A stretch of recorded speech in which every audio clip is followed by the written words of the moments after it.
Majority of the seats तो मुस्लिम league नून जीत गई ना। बल्कि जी। अगर कहा जाए सारी सीटें मुस्लिम लीग नून जीत गई तो गलत नहीं होगा। उमर यूब की बेगम हार गई और बाबर नवाज जीत गए। 2024 के इंतखाबात के बाद जितने भी जिमनी इंतखाब हो रहे हैं वो मुस्लिम लीग नून जीत रही है। हरीपुर में तो आप कहें शहबाज शरीफ का बयानिया भी जीता है, मरियम नवाज का पंजाब का बयानिया भी जीता है। मुझे लगता है कि अब लोग कारकर्दगी को देखकर वोट डालेंगे। मुझे अभी नहीं लगता सरफराज मुफ्ती फौरी तौर पर चेंज हो रहे हैं। मैं आपको फिर कह रहा हूँ कि सीएम बलूचिस्तान का जो स्लॉट है वो एस्टेब्लिशमेंट के पास है, जीएचक्यू के पास है, पिंडी के पास है। सरफराज बुख्ती ने बेशक नंबर प्लेट पीपल्स पार्टी की लगाई हुई है लेकिन है वो एस्टेब्लिशमेंट की गाड़ी में। पहली बात तो ये कि 26 नवंबर के सारे फैसले बुशरा बीबी ने किए थे, वो गंडापुर ने भी नहीं किए थे। इससे पहले उन्होंने यौम स्याह की कॉल दी थी जो नाकाम हो गई है। अब उन्होंने 24 नवंबर को डियाला पहुंचने की कॉल दी है। अस्सलाम वालेकुम, मुज़म्मिल सोहवर्दी ऑफिशियल यूट्यूब चैनल के साथ मैं हूं आपकी मेजबान इकरार यास। हमारे साथ मौजूद है मुज़म्मिल सोहवर्दी। अस्सलाम वालेकुम, क्या हाल है आपका?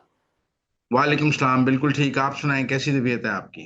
मैं ठीक हूँ, अल्लाह पाक का शुक्र है। सर, आज तो सारा दिन गहमा गहमी का, इलेक्शन की बातें हर जगह और वोटर्स बाहर निकले हुए, गहमा गहमी उरूज पर 13 नशिस्तों पर ज़िमनी इंतखाबात हुए। सबकी नजरें इन इंतखाबात पर थी। कौन जीता, कौन हारा, आपकी नजर? देखिए, मेजॉरिटी ऑफ द सीट्स तो मुस्लिम लीग नून जीत गई ना। बल्कि जी। अगर कहा जाए सारी सीटें मुस्लिम लीग नून जीत गई तो गलत नहीं होगा, क्योंकि एक सीट मुजफ्फरगढ़ वाली तो पीपल्स पार्टी को मुस्लिम लीग नून ने दी हुई थी एडजस्टमेंट में, जो हम्म। मुजफ्फरगढ़ की पीपी की सीट थी। सबसे टफ मुकाबला तो हरीपुर का, जहां हम्म। पीटीआई की को 15-17 साल से हुकूमत भी मौजूद है, उनके वजीर आला कैंपेन के लिए गए सारी पीटीआई। और अगर हरीपुर मुस्लिम लीग नून जीत गई तो फिर बाकी तो कोई सवाल नहीं रह गया ना कि हम्म। बाकी क्या होगा। लेकिन वहां बहुत टफ मुकाबला हुआ है। ठीक है, उमर यूब साहब वगैरह की, अयूब खान की फैमिली की वो खानदानी सीट है।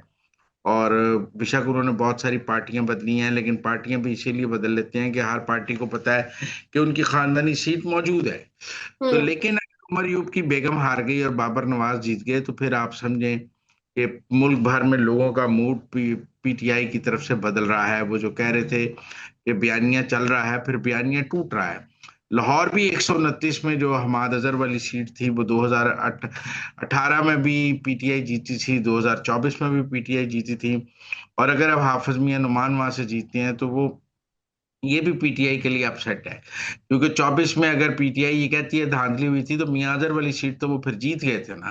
तो अब हम्म। अगर वो हार रहे हैं तो इसका मतलब है कि वो हल्का भी चेंज हो रहा है। तो मुझे ऐसा लग रहा है कि वोटर जो है ना वो बाइकआउट और ना बाइकआउट में कंफ्यूज रहा। कुछ सीटों पे उनका बाइकआउट था, कुछ सीटों पे वो लड़ रहे थे, जिसकी वजह से उनकी एक कैंपेन नहीं बन सकी, जिसका नुकसान उन्हें 1 to 9 और एन ने 18 में भी हुआ, क्योंकि कैंपेन नहीं बन सकी। हम्म। तो आप इसको क्या कहेंगे? देखिए, ये 2024 के इंतखाबात के बाद जितने भी जिमनी इंतखाब हो रहे हैं वो मुस्लिम लीग नून जीत रही है। इससे पहले भी जिमनी इंतखाबात पंजाब में हुए हैं वो मुस्लिम लीग नून ने जीते हैं। इस अब भी जो जिमनी इंतखाबात हैं वो मुस्लिम लीग नून जीत रही है। अब ये कहा जाए कि जी वो हुकूमत में होने की वजह से जीत रही है, ऐसी बात नहीं है। मेरा ख्याल है लोगों का मूड भी बदल रहा है। मुझे हम्म। ऐसा लगता है कि लोग पीटीआई की मज़ाहमती सियासत से तंग आकर अब चाहते हैं कि मुल्क सुकून से आगे चले।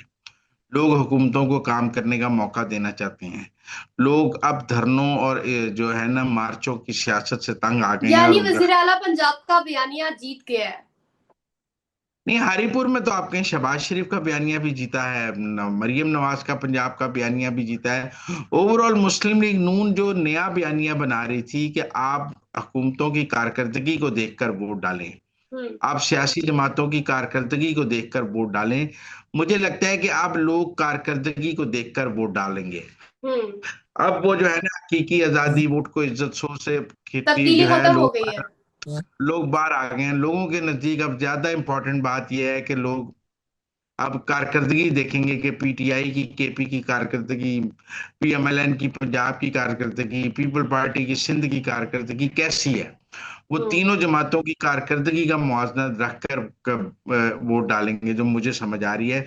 और इन बाई इलेक्शन में तो ऐसा लगता है कि पीएमएलएन की कारकर्दगी को वोट डाला है और लोगों ने पीएमएलएन की दोनों हुकूमतों की कारकर्दगी को सराहते हुए मुस्लिम लीग नून को वोट डाला है। मैं ये कहूंगा मुस्लिम लीग नून का कमबैक है। हजारा जो था वो मुस्लिम लीग नून का स्ट्रांग होल्ड होता था, वो लूज हो गया था मुस्लिम लीग नून को।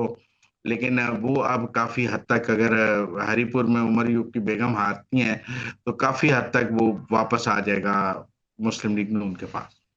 मुजफ्फर साहब, वजह क्या बनी है कि वोटर टर्नआउट इतना कम रहा है? क्या ये वजह है कि तहरीक इंसाफ ने बायकॉट किया था, या फिर वजह कोई और इसके पीछे?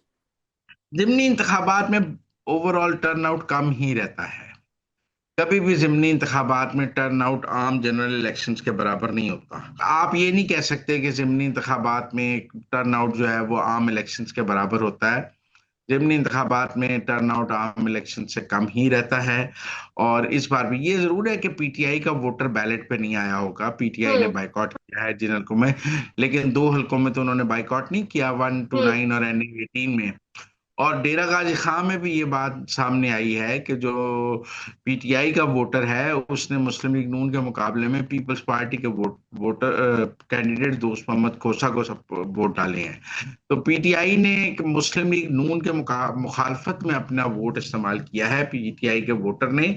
और वो चाहे उसने पीपल्स पार्टी को डाला है या पीएमएलएन के कैंडिडेट, पीटीआई के कैंडिडेट को डाला है या किसी आजाद कैंडिडेट को डाला है, लेकिन कहीं ना कहीं पीटीआई का जो वोटर बैलेट पे आया है वो मुस्लिम लीग नून के खिलाफ है और बाकियों ने बाइकआउट किया।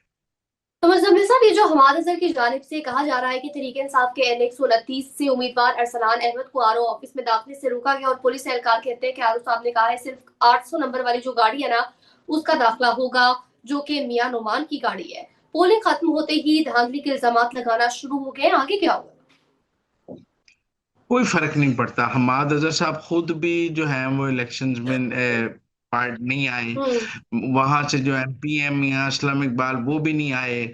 जो वहां से दूसरी एमपी हैं वो भी कैंपेन में नहीं आई। पीटीआई सलमान अकरम राजा साहब भी वहां कैंपेन में नहीं आया, अलीमा खान भी कैंपेन में नहीं आई। वहां पर पीटीआई का कोई लीडर नहीं जिसने आकर कैंपेन की हो। पीटीआई ने 1 to 9 का इलेक्शन तो लड़ा है, लेकिन वहां उनका कोई लीडर कैंपेन करने के लिए नहीं आया।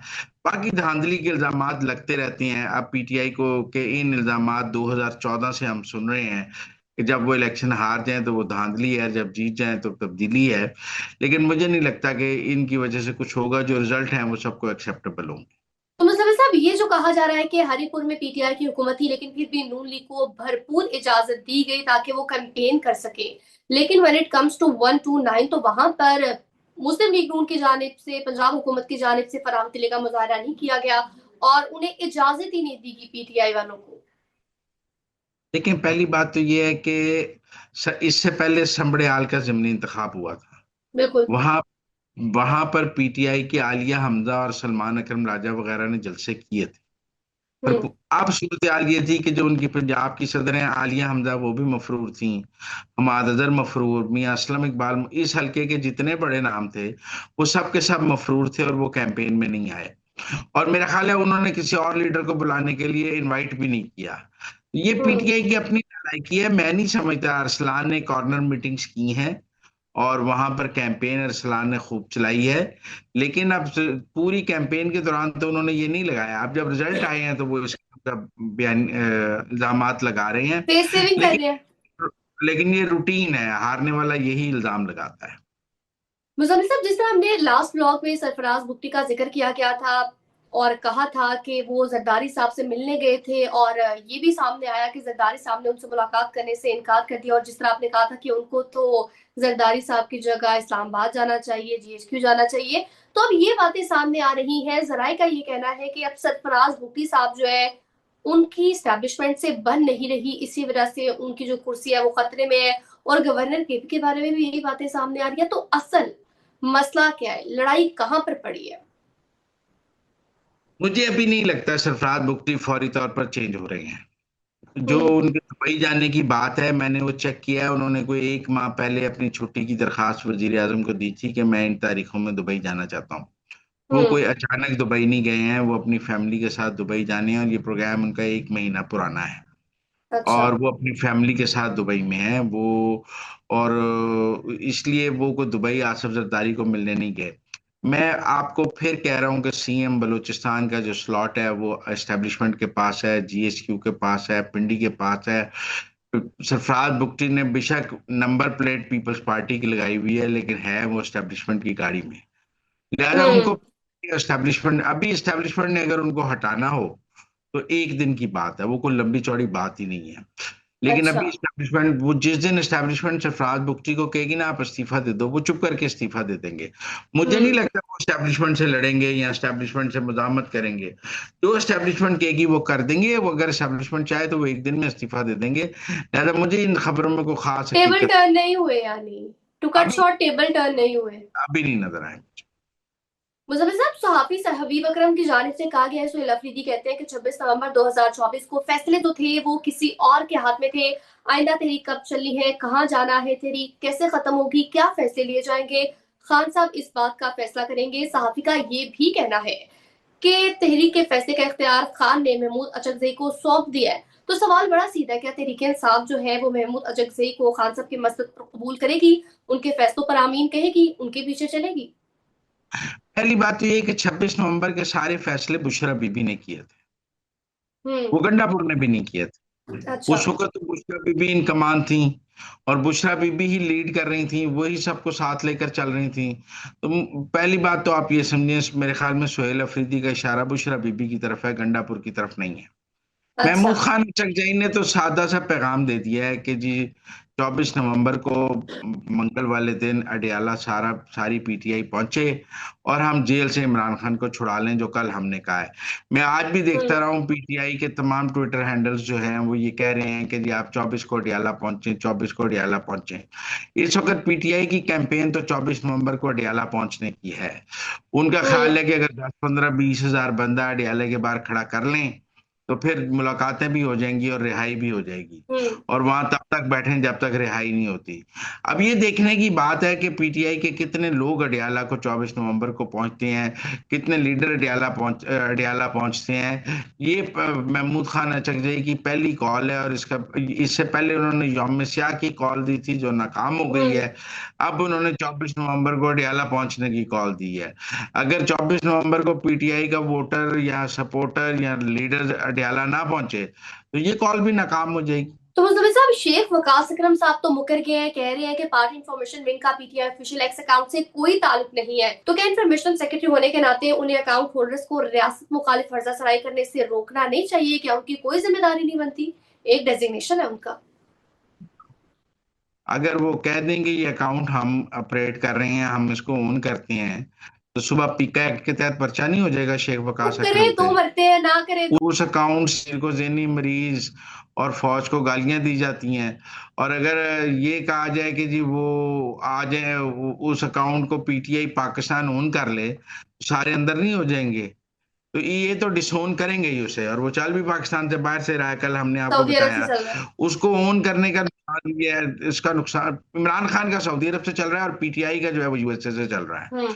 तो मुझे लगता है कि ये इनकी स्ट्रेटजी है कि इस अकाउंट को डिसोन रखें, ओन करने की सूरत में पर्चे हो जाएंगे। वैसे अकाउंट पीटीआई का है, उनकी मर्जी से सारा कुछ होता है, लेकिन डिसोन इसलिए करते हैं कि पाकिस्तान में पर्चे ना हो जाए।